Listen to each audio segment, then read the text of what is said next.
জানি।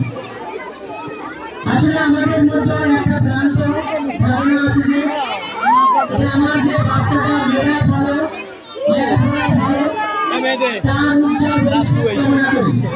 সেই উজ্জ্বল ভবিষ্যৎ কামনা করার জন্য অবশ্যই শিক্ষা ব্যবস্থায় একটা স্কুল অথবা মাদ্রাসাতে তাকে ভর্তি করাতে হবে।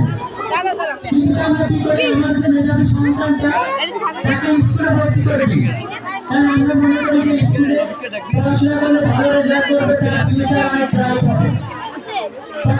সবচেয়ে যে সন্তানটা আমার একটু কম মেধাবী, দুর্বল, অনেক সময় দেখে ঠিক মতো কথা বলতে পারে না, সেই সন্তানগুলো আমরা মাদ্রাসাতে ভর্তি করে দিই।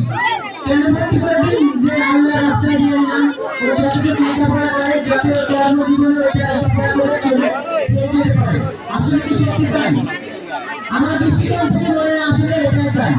মানে আমরা মাদ্রাসায় যে স্টুডেন্টগুলো পাই, আসলে পরে তেমন মেধাবী স্টুডেন্ট পাই না, সর্বোচ্চ 10% স্টুডেন্ট মেধাবী পাই। তারপরে দেখা যাচ্ছে মাদ্রাসা শিক্ষা ব্যবস্থা আগের চেয়ে অনেক এগিয়ে গেছে। এর কারণ হচ্ছে এখন মাদ্রাসা শিক্ষা ব্যবস্থা আগের মতো নেই। এখন একটি আধুনিক শিক্ষা ব্যবস্থা, যুগোপযোগী শিক্ষা ব্যবস্থা এবং কারিগরি শিক্ষা ব্যবস্থার মাধ্যমে মাদ্রাসা শিক্ষাক্রম পরিচালিত হচ্ছে বাংলাদেশ সরকারের।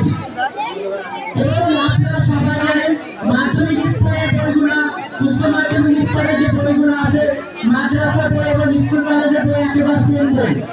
ভিতরে একটা ভাগ করে আলাদা নেই, স্কুলের বইয়ে একটা আলাদা লেখা আছে, মাদ্রাসার বইয়ে আলাদা একটা লেখা আছে, কোনো পার্থক্য নাই। এবং এমনকি মাদ্রাসায় যে ছেলেরা পড়ে না, স্কুলে সেই ছেলেরা পড়ে না। এবং মাদ্রাসায় যে কোর্স পরীক্ষা আপনার ক্লাস 6 থেকে